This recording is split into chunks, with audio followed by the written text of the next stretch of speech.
Allô tout le monde, j'espère que vous allez bien. Aujourd'hui, on va continuer ce qu'on avait commencé la semaine dernière. Donc, on avait parlé de la fonction escalier.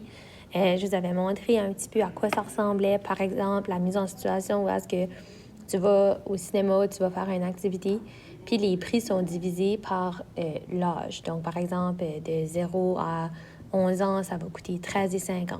Puis de 11 ans à 24 ans, ça va coûter 13,50. Puis ainsi de suite. Donc, ça, c'est des fonctions escalier qu'on appelle parce que c'est vraiment ça que ça va ressembler.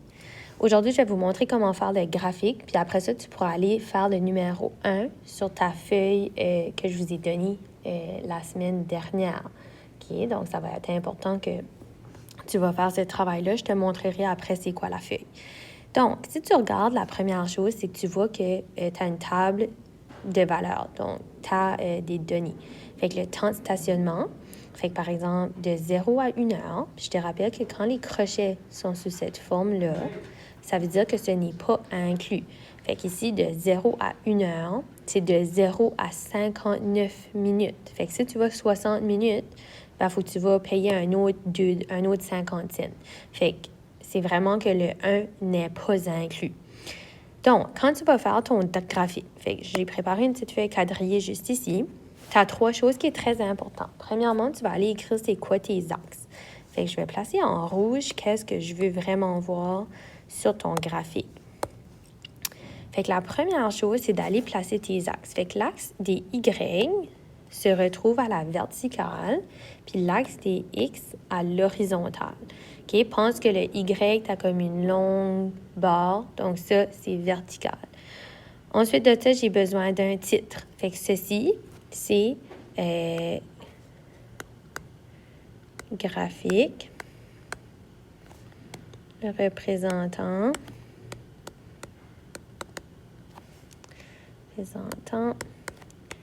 le coût du stationnement en fonction du temps. Pour en fonction, tu aurais pu aussi écrire par rapport, ça viendrait au même. Puis ensuite de ça, tu as besoin d'aller écrire tes titres. Fait que TX, c'est toujours ceux-là qui ne changeront, qui va changer. Okay? Fait que le temps de stationnement, ça change tout le temps. Fait que dans une table des valeurs, ton X est toujours ici, puis ton Y est toujours là. Okay? Fait que ton Y, lui, il va rester pareil pour un certain nombre. Fait que ça, c'est tes Y, puis ton X va être à gauche.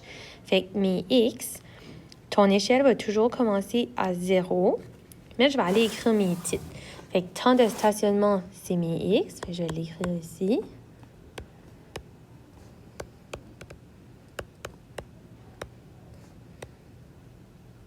Puis, on met toujours l'unité de mesure. Puis ici, c'est le coût. Puis, entre parenthèses, l'unité de mesure. Puis ensuite de ça, je peux venir décider de mes échelles. Donc, 0.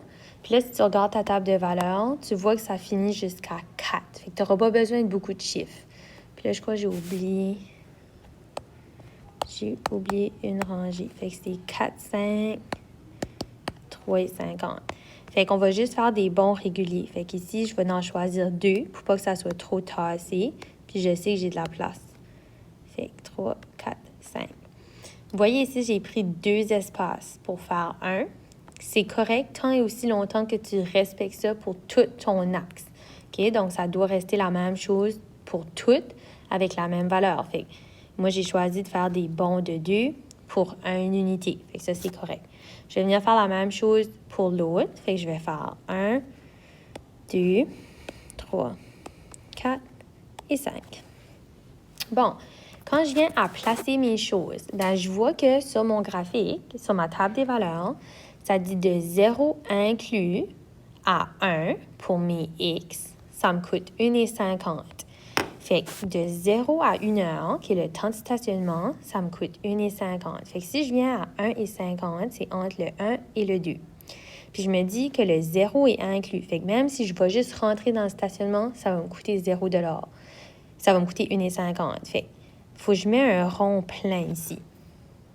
OK? Fait que c'est un gros rond pour dire que c'est inclus. Ensuite, ça va jusqu'à 1. Fait que je vais faire une ligne, mais le 1 n'est pas inclus. OK? Si tu regardes ici, les crochets sont vers l'extérieur. Fait que le 1 n'est pas inclus. Fait que je fais un rond vide. Puis, je continue à faire ça. De 1 à 2, c'est 2 $. Donc, de 1 à 2, c'est 2 $. Donc, 2 $ est ici. Donc, je viens 1 inclus, 2 pas inclus, puis je fais une ligne. Ensuite, 2 à 3, c'est 2,50.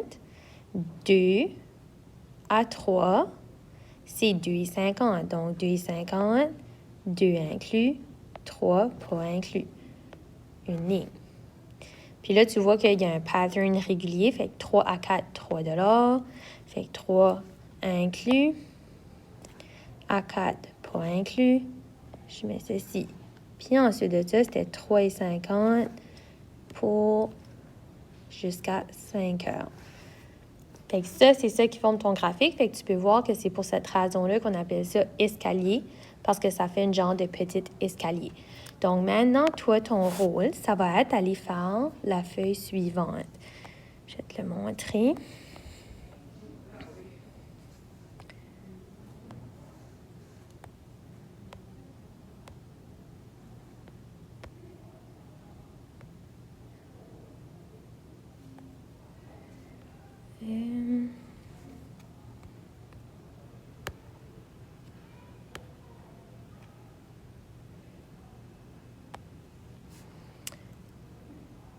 Fait que c'est d'aller faire cette fiche ici. OK, donc tu vas venir faire ton graphique.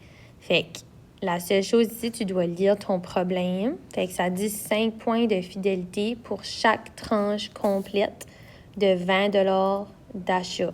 Fait que tu vas essayer de me faire un graphique avec le nombre de points de fidélité en fonction du montant de l'achat.